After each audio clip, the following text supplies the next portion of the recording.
Hey Honda 2.4 owners, I'm out here making a mess.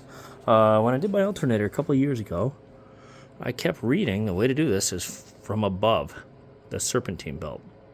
And the theory is, if you see where that focus, if you see where that ratchet is, that's, yep, right there.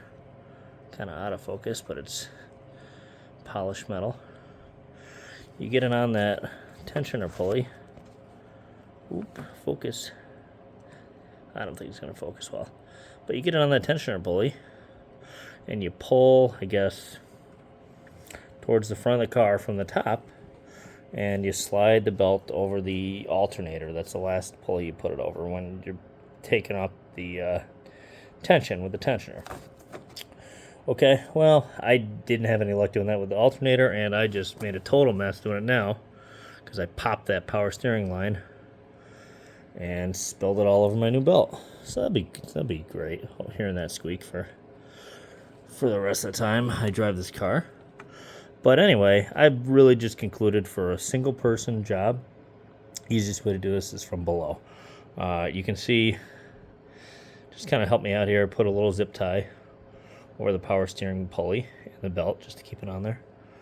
I'm not going to tell you how to do the belt routing because you can look that up. But anyway, here's what I am going to show you. So on that tensioner bolt, I put one of these 14 millimeter sockets. Again, if you're going to do this job, just go out and buy the gear wrench serpentine belt tool. I wish I had it. It's just probably easier than all this. But I put the 14 millimeter socket on there. Really couldn't work with this ratchet. So what I did instead is I put a 19 millimeter box wrench over the end of this, because this opening is 19 millimeter, 3/4 inch.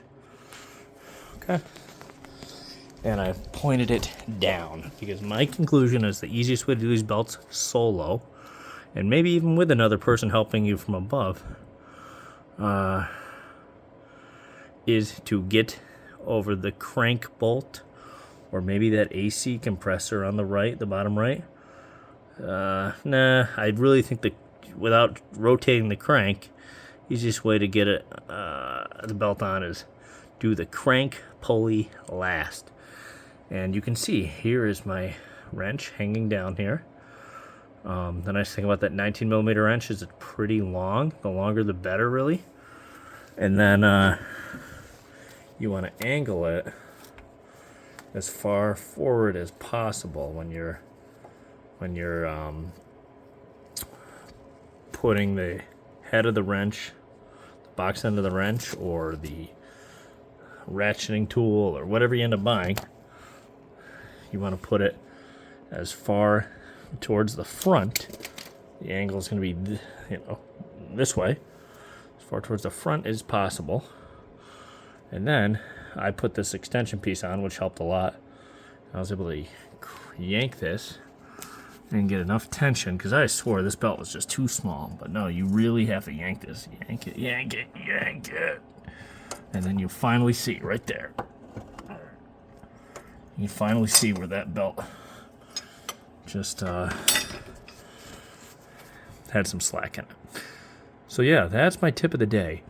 I would recommend putting this belt on from the bottom, even if you have someone doing the tensioner from the top, which I'd highly recommend. Have a second person help you with the tensioner if you can. Have them do that from the top without popping the power steering line off by accident and pouring power steering fluid all over. The other tip is get this power steering reservoir out of your way carefully. What happened with me is I yanked on that line.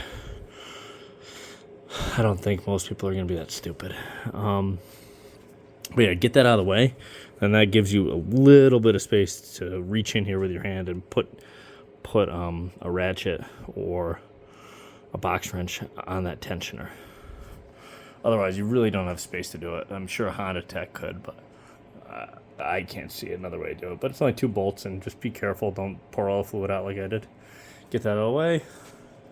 Get your wrench on it, tension it, and then it's my recommendation for the last